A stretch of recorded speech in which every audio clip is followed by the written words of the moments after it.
جزاک اللہ۔ سبھی حضرات سے گزارش ہے کہ سکون سے تشریف رکھے، واقعتاً کسی کو ضرورت ہو تو بہرحال ان کے لیے تو اجازت ہے، ان کی ضرورت بھی ہے، لیکن سالانہ جلسے کی اہم کڑی، اہم حصہ صدر جلسہ کی تقریر ابھی باقی ہیں۔ مختصراً تعریف کے طور پر تو نہیں، لیکن تعارف کے طور پر، چونکہ استاد محترم مفتی محمد اسماعیل قاسمی صاحب کی پہلی مرتبہ یہاں آمد ہوئی، اس مناسبت سے کچھ تعارفی باتیں ضروری اور مناسب معلوم ہوتی ہیں۔ ویسے جو حضرات ہندوستان کے حالات سے باخبر ہے، واقف ہے، وہ مولانا محترم مفتی صاحب کی شخصیت سے بھی واقف ہوں گے۔ محترم مفتی صاحب کی شخصیت کاموں کے لحاظ سے، دائرہ کار کے لحاظ سے ایک طرح سے ملکی شخصیت ہے۔ بر صغیر کی سب سے بڑی دینی درسگاہ دارالعلوم دیوبند سے آپ کی فراغت ہے۔ 1986 میں آپ نے وہاں سے فراغت حاصل کی، اور اس کے بعد آپ کا وطن مالیگاؤں ہی میں ایک دینی ادارہ ہے دارالعلوم محمدیہ، جہاں سے میری بھی فراغت ہے۔ تو دارالعلوم محمدیہ میں آپ 1986 سے بحیثیت شیخ الحدیث کے ہیں۔ شیخ الحدیث کا لفظ اور نام تو اہل مدارس کے لیے، علماء کے لیے یقیناً جانا پہچانا ہے، لیکن عوام کے لیے ہو سکتا ہے یہ ایک اجنبی ہو۔ شیخ الحدیث اس کو کہتے جو بخاری شریف کا درس دیتا ہو، جو طلباء کو بخاری شریف پڑھاتا ہو۔ عالمیت فضیلت کے آخری سال میں یہ بخاری شریف پڑھائی جاتی ہیں، اور جو استاد بخاری شریف پڑھاتا ہے اس کو شیخ الحدیث کہتے ہیں۔ اور عام طور سے جن کا ایک تجربہ ہوتا ہے، ایک عمر ہوتی ہے، تو انہی کو یہ منصب، انہی کو یہ ذمہ داری سونپی جاتی ہیں۔ لیکن مفتی صاحب کی یہ خصوصیت ہے کہ دارالعلوم محمدیہ میں استاد کی آپ کی جو ابتدا ہوئی وہ شیخ الحدیث سے ہوئی، اور مجھ کو اچھی طرح معلوم ہے کہ جن طلباء نے آپ سے بخاری شریف کا درس لیا، جن طلباء نے آپ سے بخاری شریف پڑھی، پہلے طلباء میں میرا بھی شمار ہوتا ہے۔ دارالعلوم محمدیہ میں میری تعلیم بھی 4 سال ہوئی، جس مدرسے میں مفتی صاحب شیخ الحدیث کی حیثیت سے ہیں، آج بھی ہیں۔ بہت ساری مصروفیتوں کے باوجود جامع مسجد مالیگاؤں کے آپ امام اور خطیب بھی ہیں۔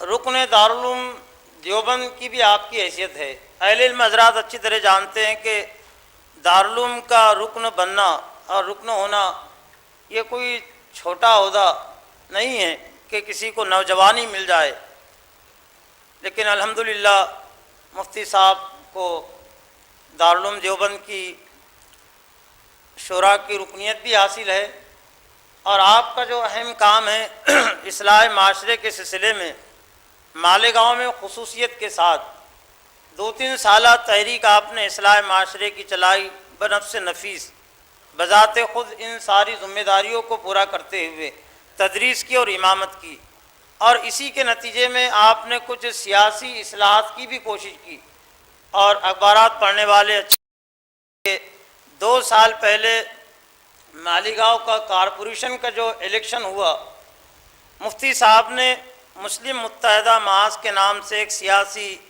محاذ تشکیل دیا تھا، اور الحمدللہ پہلی مرتبہ ہی مفتی صاحب نے وہ محاذ تشکیل دیا، اور پہلی مرتبہ میں مالیگاؤں کے کارپوریشن پر انہیں اقتدار بھی حاصل ہوا۔ مفتی صاحب نے خود الیکشن نہیں لڑا، مفتی صاحب صرف اس محاذ کے روح رواں ہیں، اس محاذ کے بانی ہیں، اور یوں سمجھ لیجئے سرپرست ہیں۔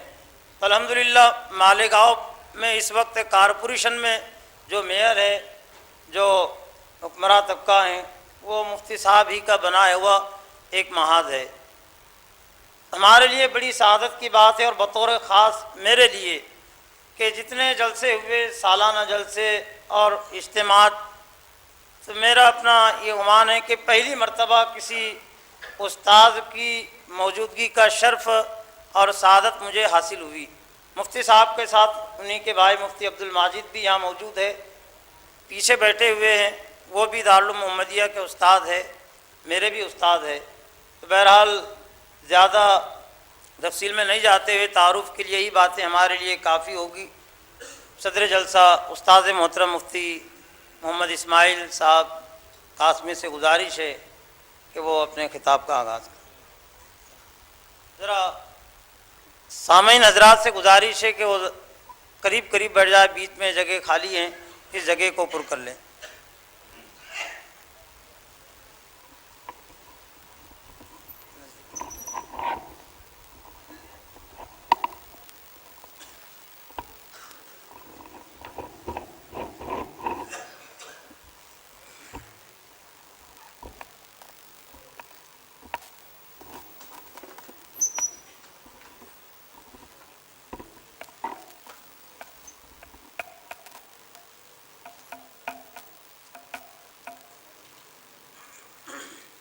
بسم اللہ الرحمن الرحیم نحمده ونصلی علی رسولہ الکریم اما بعد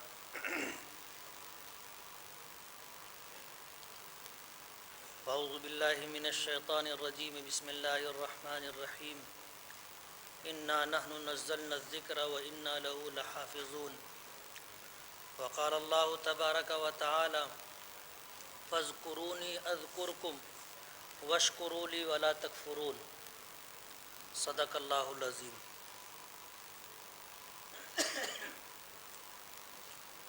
حضرات علماء کرام،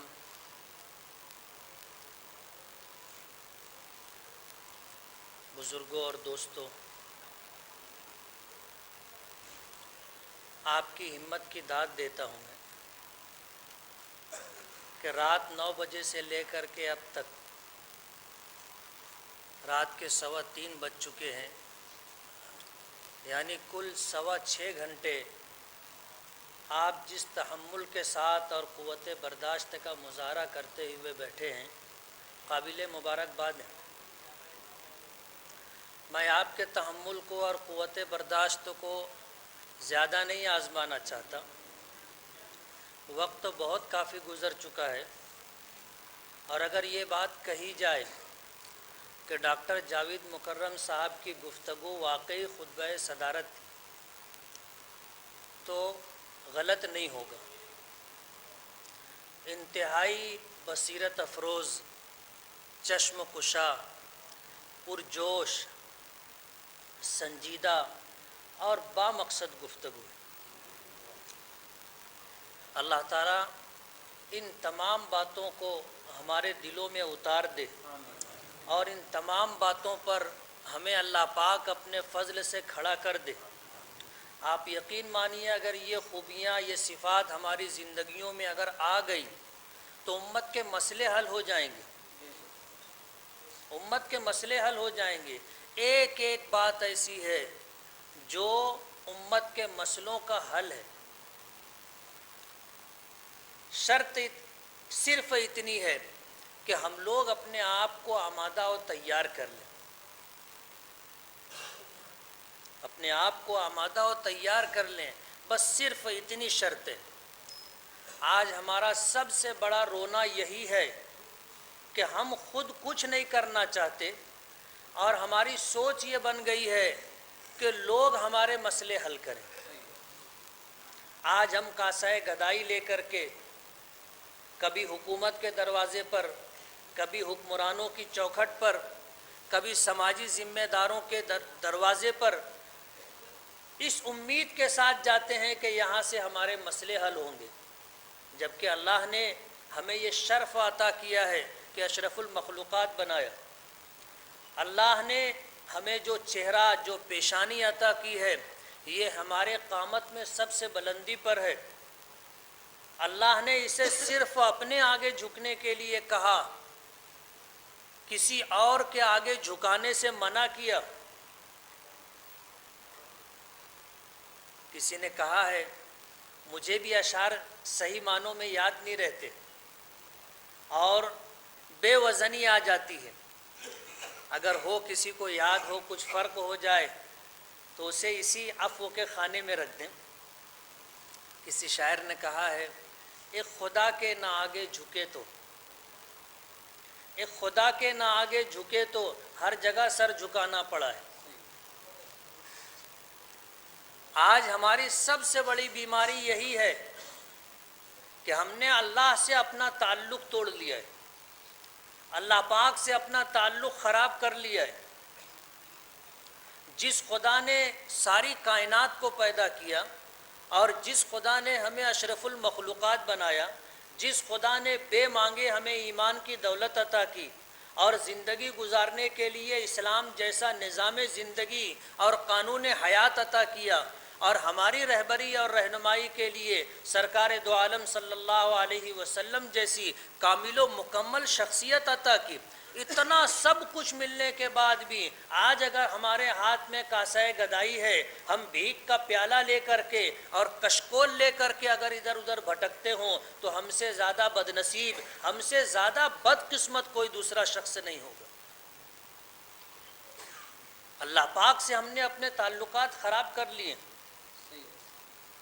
اللہ پاک کا ارشاد ہے فَاذْكُرُونِي أَذْكُرْكُمْ، تم مجھے یاد کرو میں تمہیں یاد کروں گا۔ مختلف مفسرین نے مختلف باتیں لکھی ہیں اس کی تفسیر میں۔ قرآن کریم دیکھنے والے، قرآن کریم کے معانی کو پڑھنے والے، قرآن پاک کی تفسیر کو دیکھنے والے حضرات ان آیات کی ضمن میں وہ عجیب عجیب باتیں انہوں نے دیکھی ہوں گی جو اگر آپ کے سامنے آئے تو آپ کو حیرت ہوگی۔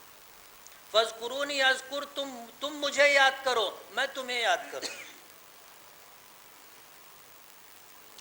ذکر کا لفظ قرآن پاک میں بہت سارے مقامات پر آیا ہے اور بہت سارے معانی اپنے اندر رکھتا ہے۔ جیسے قرآن پاک کی آیت میں نے پڑھی اِنَّا نَحْنُ نَزَّلْنَا الذِّكْرَ وَإِنَّا لَهُ لَحَافِظُونَ، یہاں ذکر سے مراد قرآن پاک ہے۔ ذکر سے مراد قرآن پاک ہے کہ ہم نے قرآن پاک کو نازل کیا ہے اور ہم ہی اس کی حفاظت کرنے والے۔ فَاذْكُرُونِي أَذْكُرْكُمْ میں ذکر کے لفظ کو مختلف معانی دیے گئے۔ ایک تو تم مجھے یاد کرو میں تمہیں یاد رکھوں۔ اللہ پاک حدیث قدسی میں آتا ہے، اللہ پاک فرماتے ہیں کہ میرے بندے تو اگر مجھے دل میں یاد کرتا ہے تو میں تجھے اپنے دل میں یاد کرتا ہوں، اور اگر تو کسی مجلس میں یاد کرتا ہے تو میں اس سے بہتر مجلس میں تجھے یاد کرتا ہوں، یعنی فرشتوں کی مجلس میں۔ جس خدا نے آج تک بے مانگے بے شمار نعمتیں ہمیں عطا کی ہیں، اگر ہم اللہ پاک کو یاد کریں، اور اللہ پاک کا وعدہ ہے اور اللہ سے زیادہ سچا کوئی دوسرا نہیں ہو سکتا۔ اللہ پاک فرماتے ہیں میں تمہیں یاد رکھوں گا۔ کوئی راحت کا وقت ہو، کوئی مصیبت کا وقت ہو، اگر قادر مطلق مختار کل مشکل کشا ہمیں اگر یاد کرتا ہو تو کیا ہمارے مسئلے حل نہیں ہوں گے؟ ہم نے اللہ کو یاد کرنا چھوڑ دیا ہے، ہم نے اللہ کو یاد کرنا چھوڑ دیا، ہمارے مسائل حل نہیں ہو رہے۔ آج ہم اپنے مسئلوں کے حل کے لیے در بدر ٹھوکریں کھاتے ہیں، اس کے در پر پیشانیاں ٹیکتے ہیں۔ جس خدا کے پاس ہمارے مسئلوں کا حل تھا اس سے ہم نے اپنے تعلقات توڑ لی۔ مفسرین نے لکھا فَاذْكُرُونِي أَذْكُرْكُمْ، تم مجھ سے محبت کرو میں کائنات میں تمہاری قبولیت رکھ دوں گا۔ حدیث پاک میں آتا ہے کہ اللہ پاک جب کسی بندے سے راضی ہوتے ہیں، خوش ہوتے ہیں، تو جبرائیل کو بلا کر کے جبرائیل کو بلا کر کے یہ حکم دیتے ہیں کہ فلاں بندہ ہمارا محبوب ہے، تم بھی اس سے محبت کرو۔ اور جبرائیل پھر فرشتوں میں اعلان کرتے ہیں کہ فلاں بندہ اللہ کا محبوب ہے، تم اس سے محبت کرو۔ فرشتے اس سے محبت کرنے رکھتے ہیں، اور پھر حدیث پاک میں آتا ہے کہ ثم یوزع له القبول فی الارض، پھر اللہ پاک اس شخص کے لیے قبولیت زمین پر اتار دیتے ہیں۔ پھر جس نے اسے دیکھا ہو وہ بھی محبت کرتا ہے، جس نے نہ دیکھا ہو وہ بھی محبت کرتا ہے، جس نے اسے سنا ہو وہ بھی محبت کرتا ہے، جس نے نہ سنا ہو وہ بھی محبت کرتا ہے، جس کا تعلق ہو نہ ہو کائنات کی ایک ایک چیز اس سے محبت کرتی، ایک ایک چیز اس سے محبت کرتی۔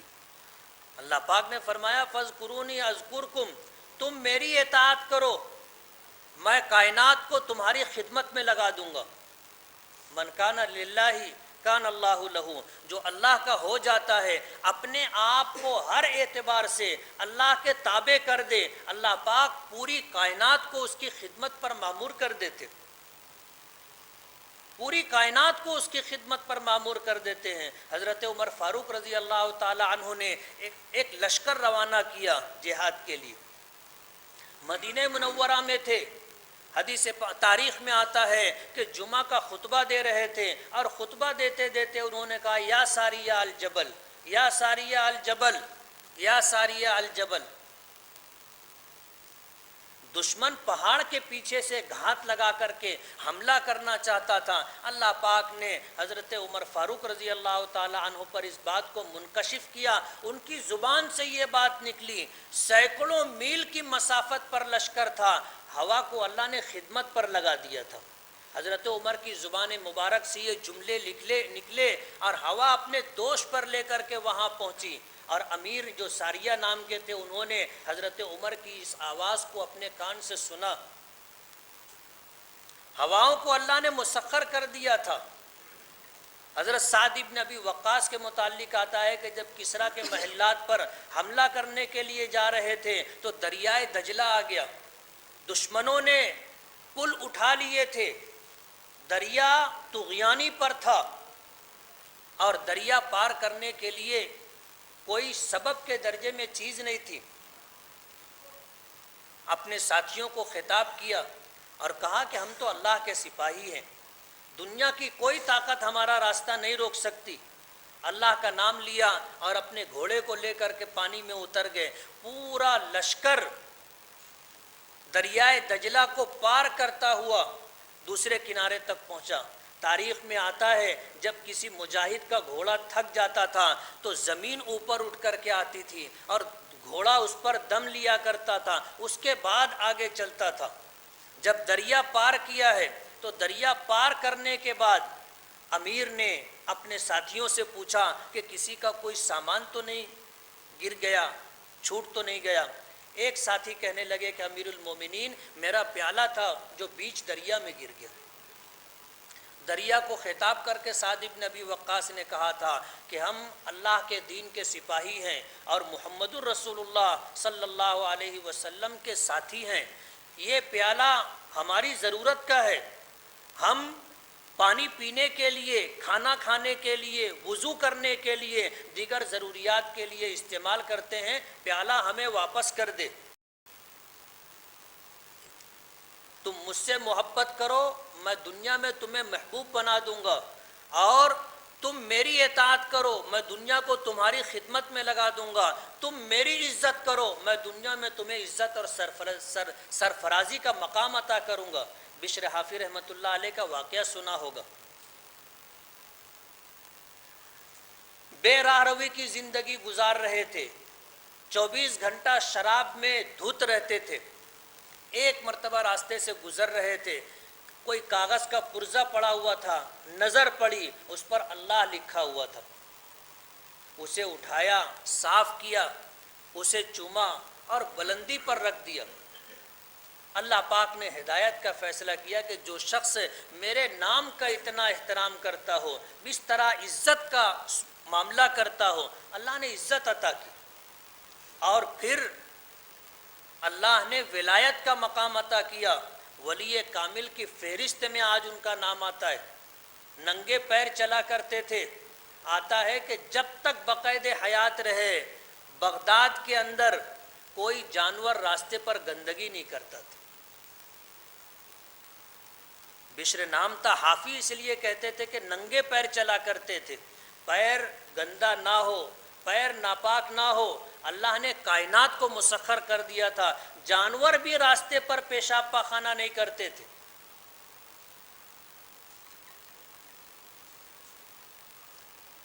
فَاذْكُرُونِي أَذْكُرْكُمْ، تم میری عزت کرو میں تمہیں عزت کا مقام عطا کروں گا۔ آج پوری دنیا میں مسلمانوں پر حالات ہیں، کیوں ہیں یہ بھی ہمیں پتہ ہے، اور آج ہر سنجیدہ حالات سے واقف شخص پریشان ہے کہ امت کے مسئلے کیسے حل ہوں گے۔ بہت علاج لوگوں نے تجویز کیے، لیکن آج تک امت کے مسئلے حل نہیں ہوئے۔ قرآن پاک میں آتا ہے وَمَا أَصَابَكُم مِّن مُّصِيبَةٍ فَبِمَا كَسَبَتْ أَيْدِيكُمْ وَيَعْفُو عَن كَثِيرٍ، جو حالات تم پر آتے ہیں، جو مصیبتیں تم کو پہنچتی ہیں، یہ تمہارے ہاتھوں کی کمائی ہے، تمہارے اعمال کا ثمرہ اور نتیجہ ہے۔ وَيَعْفُو عَن كَثِيرٍ، اور کتنی کوتاہیاں تو اللہ پاک معاف فرما دیتے۔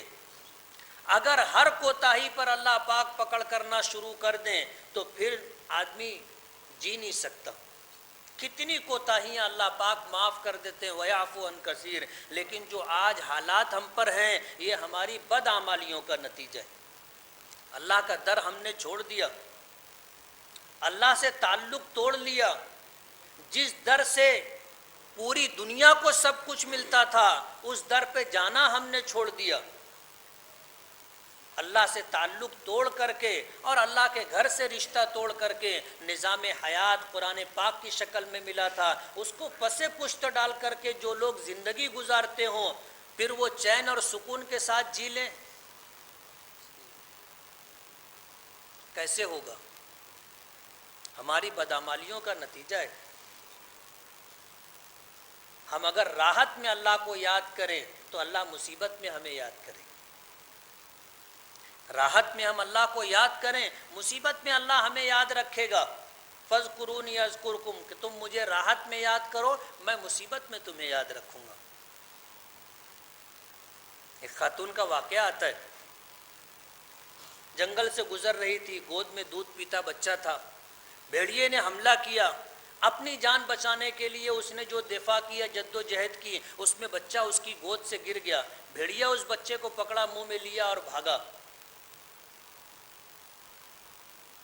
اس نے آسمان کی طرف سر اٹھایا، اس کے دل سے آہ نکلی، اس نے دیکھا کہ سامنے سے ایک نوجوان آ رہا ہے، اس کو دیکھ کر وہ بھیڑیا گھبرا کر کے اس بچے کو چھوڑ کر کے بھاگا۔ وہ نوجوان بچے کو اٹھایا اور لا کر کے اس تڑپتی ہوئی عورت کو دیا، ماں کو دیا۔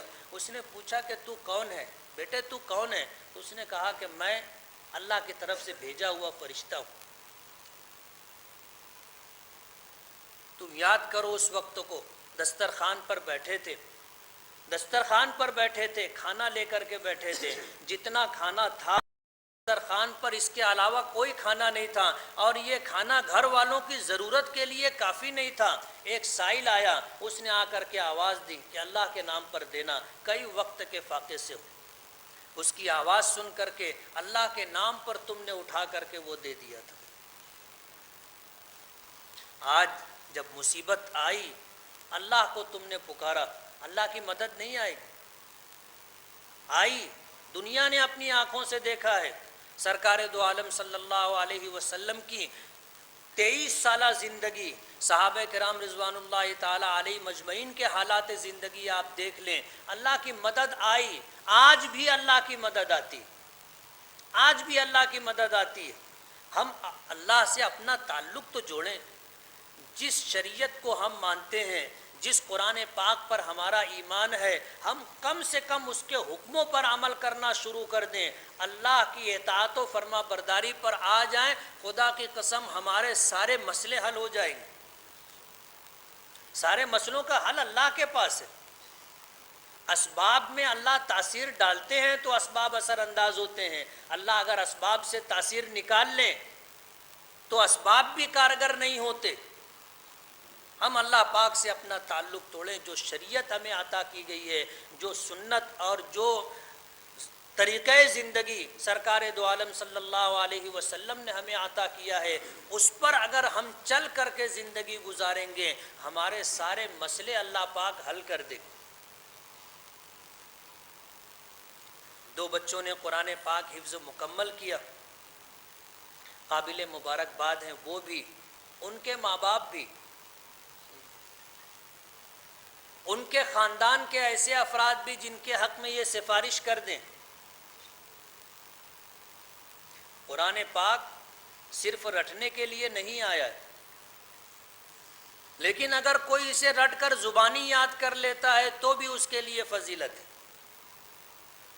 ایک مسلمان ہو قرآن پاک حفظ کر لے، اللہ کے حکموں پر عمل کرتا رہے، ایمان کے تقاضوں کو پورا کرتا رہے، اللہ پاک اس کی بھی مغفرت فرمائیں گے، اس کے ماں باپ کی بھی مغفرت فرمائیں گے۔ حدیث پاک میں آتا ہے کہ یہ اپنے خاندان میں 10 ایسے افراد جو جہنم کے مستحق ہو چکے ہوں گے، اس کی سفارش پر اللہ پاک ان کے حق میں جنت کا فیصلہ فرمائیں گے۔ اس سے بڑی سعادت اور کیا ہو سکتی؟ اس سے بڑی سعادت اور کیا ہوگی؟ ہم تو دعا کرتے ہیں کہ اللہ ہماری نسلوں کو اپنی کتاب کا حافظ بنا، اپنے علوم کا عالم بنا، اور اللہ کا احسان ہے۔ تحدیث بن نعمت کے طور پر یہ بات کہتا ہوں، ہو سکتا ہے کسی کو رغبت اور شوق ہو جائے۔ میرے والد تو حافظ نہیں تھے، 7 پارہ انہوں نے حفظ کیا تھا، میری والدہ حافظ، ہم 4 بھائی ہیں، 4 حافظ، 7 بہنیں ہیں، 1 بہن کو چھوڑ کر کے سب حافظ۔ اور یہ اس لیے کہہ رہا ہوں کہ ہو سکتا ہے کسی کو رغبت ہو جائے اور شوق ہو جائے، کوئی ریاکاری کے لیے نہیں۔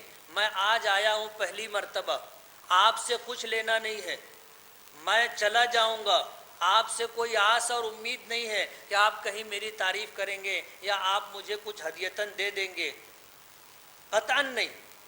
اس لیے کہہ رہا ہوں کہ اپنی مغفرت کے لیے، اپنے ماں باپ کی نجات کے لیے، اپنے خاندان کے 10 افراد کے لیے آپ توشہ تیار کیجئے۔ ابھی آپ نے یہ بات سنی کہ سخت محنت کا اپنے آپ کو عادی بناؤ، سخت محنت کا۔ اور قرآن پاک کو تو اللہ نے آسان کر دیا ہے، وَلَقَدْ يَسَّرْنَا الْقُرْآنَ لِلذِّكْرِ فَهَلْ مِن مُدَّكِرٍ۔ جتنی آسانی سے قرآن پاک یاد ہوتا ہے، دنیا کی کوئی کتاب یاد نہیں ہوگی، دنیا کا کوئی علم اتنی آسانی سے آپ کو نہیں ملے گا۔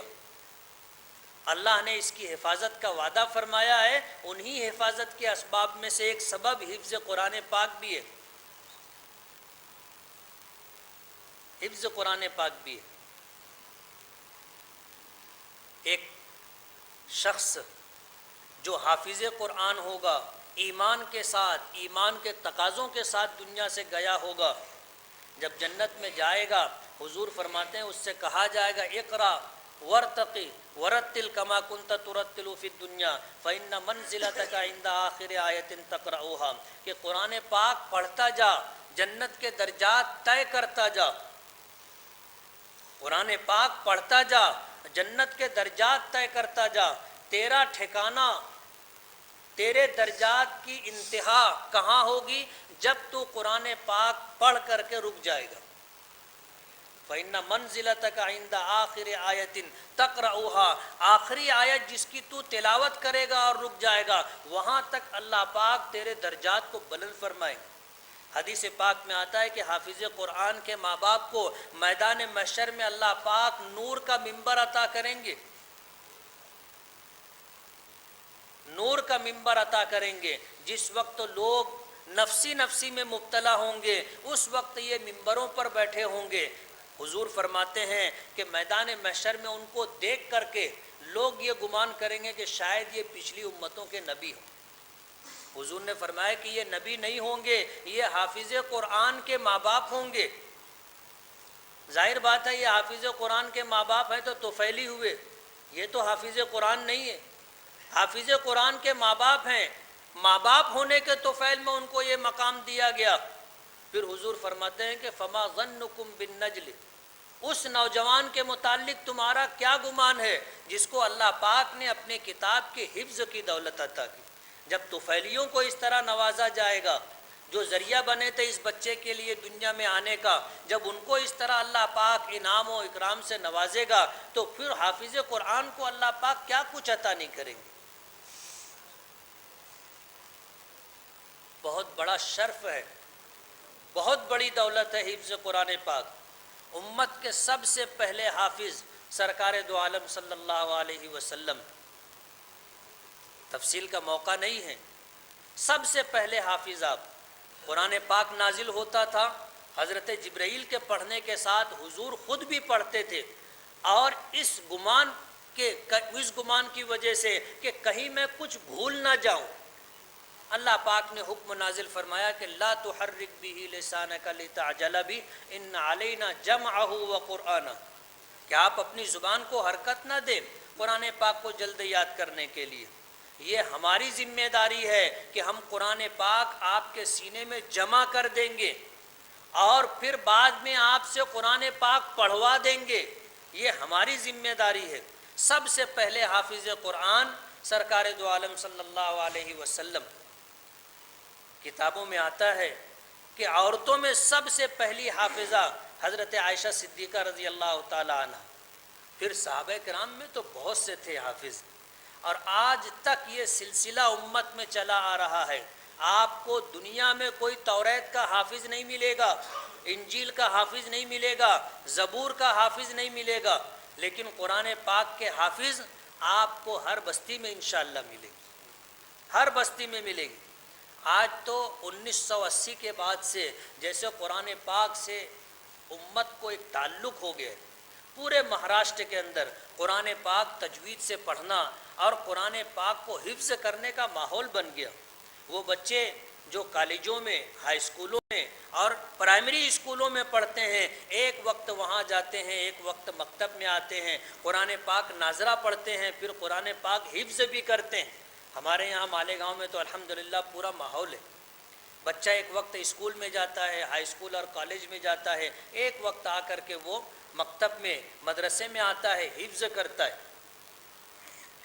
عصری تعلیم میں بھی کمال حاصل کرتا ہے، اور قرآن پاک سے بھی اس کا تعلق ہے. اور ایک بات اور بتا دوں، قرآن پاک کے پڑھنے کی وجہ سے، کثرت تلاوت کی وجہ سے، حفظ کی وجہ سے اللہ پاک دل و دماغ کو کھول دیتے. ایمان کی وجہ سے اللہ جو جلا عطا کرتے ہیں وہ تو ابھی آپ نے سنا کہ جتنے باکمال، با حوصلہ اور خوبیوں کے مالک نوجوان ہمارے پاس ہیں، دنیا کی کسی قوم کے پاس نہیں، دنیا کی کسی قوم کے پاس نہیں. یہ سب ایمان اور قرآن کی برکت ہے. اگر تم علوم چاہتے ہو تو قرآن پڑھو، علوم چاہتے ہو تو قرآن پاک پڑھو. قابل مبارکباد ہیں یہ بچے، ان کے ماں باپ، مدرسہ دارالعلوم اشاعت القرآن کے ذمہ داران، وہ احباب جنہوں نے اس ادارے کا دامے درمے قدمے سخنے جس طرح بھی تعاون کیا ہو، سب قابل مبارکباد ہے. میں تو اس طرح کی مجلسوں میں یہ کہا کرتا ہوں کہ آپ خود حافظ قرآن بنیے، ضروری نہیں ہے کہ سال 2 سال میں آپ حافظ بنیں. حدیث پاک میں آتا ہے کہ آپ حفظ کرتے رہیے، اگر زندگی پوری ہو گئی حفظ پورا نہیں ہوا، اللہ حفاظ کے ساتھ اٹھائیں گے، یعنی حافظ قرآن کے ساتھ مشہور فرمائیں گے. جو مقام و مرتبہ حافظ قرآن کو اللہ پاک عطا کریں گے، زندگی کے آخری دن تک اگر آپ حفظ کرنے کی کوشش کرتے رہیں گے، اللہ پاک یہی سعادت، یہی مقام آپ کو بھی عطا کریں گے. ایسے لوگوں سے بھی میری ملاقات ہوئی ہے جنہوں نے 40 سال میں قرآن پاک حفظ کیا تھا، روزانہ ایک آیت، آدھی آیت، نئی موقع ملا تو آج نہیں یاد کیا، لیکن یہ سلسلہ چلتا رہا. جب موقع ملا کچھ نہ کچھ یاد کرتے رہے، کچھ نہ کچھ یاد کرتے رہے، پڑھتے رہے. 40 سال کی عمر میں جا کر کے قرآن پاک حفظ مکمل کیا، اور ایسا حفظ تھا ان کا کہ ایک بیٹھک کے اندر نمازوں کے ساتھ انہوں نے پورا قرآن پاک پڑھا. میں نے دیکھا کہ ایک شخص آیا ہے مسجد میں بیٹھا، نماز کے وقت اٹھا، نماز پڑھی، پھر وہیں بیٹھا رہا، پھر عصر کی نماز پڑھی، پھر وہیں بیٹھا رہا، پھر مغرب کی نماز پڑھی، وہیں بیٹھا رہا. اب مغرب بعد وہ جانے لگا تو میں نے اس سے ملاقات کی. میں نے اس سے پوچھا کہ آپ کون ہو؟ کسی ضرورت سے آئے تھے، کوئی کام تھا؟ آپ اتنا لمبا قیام مسجد میں کیے اور بیٹھے رہے، آپ جا رہے ہو؟ تو اس نے کہا، بمبئی میں میری ملاقات ہوئی تھی. اس نے کہا کہ میں پانی کے جہاز پر ہوں، جہاز ہمارا گودی پر آیا ہے تو میں آ گیا تھا. میں نے کہا آپ بیٹھے رہے؟ تو بولے میں حافظ قرآن، میں نے جس وقت مسجد میں آیا اس وقت سے اب تک پورا قرآن پاک پڑھ لیا، اور ایک مرتبہ بھی اسے میں نے نہیں دیکھا کہ اس نے اٹھ کر کے قرآن پاک کھول کر کے دیکھا ہو کہ کہیں بھولا ہو اور پھر قرآن پاک کھول کے اس نے دیکھا ہو۔ تو میں نے کہا آپ نے حفظ کہاں کیا، کب کیا؟ تو اس نے بتایا کہ میں نے اپنے طور پر 40 سال میں قرآن پاک حفظ کیا ہے، 40 سال کے عرصے میں۔ ہمیں کوئی ایوارڈ تو لینا نہیں، لوگوں سے ہم کچھ امید بھی آس بھی نہیں لگائے ہیں کہ ہم سال بھر میں 6 مہینے میں حفظ کر لیں گے تو ہمیں نوازا جائے گا۔ وہ تو جو میرٹ لسٹ میں آتا ہے عصری تعلیم میں لوگ ان کو نوازتے ہیں، حافظ قرآن کو کوئی نہیں پوچھتا، حافظ قرآن کو کوئی نہیں پوچھتا۔ اور یہ مجلس اس بات کی گواہ ہے، ایک ٹوپی ایک رومال مدرسے کے ذمہ داروں کی طرف سے دیا گیا، باقی پوری مجلس میں سناٹا تھا۔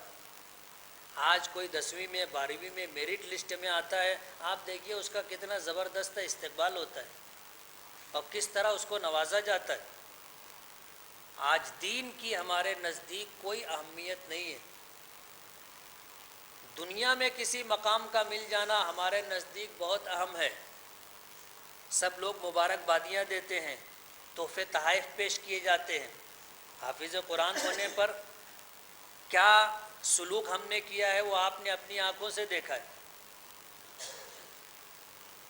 آج دین داروں میں بھی دین کے تعلق سے وہ بات نہیں ہے جو ہونی چاہیے۔ ہمیں کم سے کم حوصلہ افزائی تو کرنی چاہیے تھی، حوصلہ افزائی کرنی چاہیے تھی تاکہ دوسرے بچوں کو بھی اللہ حوصلہ عطا کرتا، دوسرے بچوں کو شوق اور رغبت ہوتی، لیکن نہیں ہے ایسا۔ اللہ پاک ہمارے اس قصور کو معاف فرمائے۔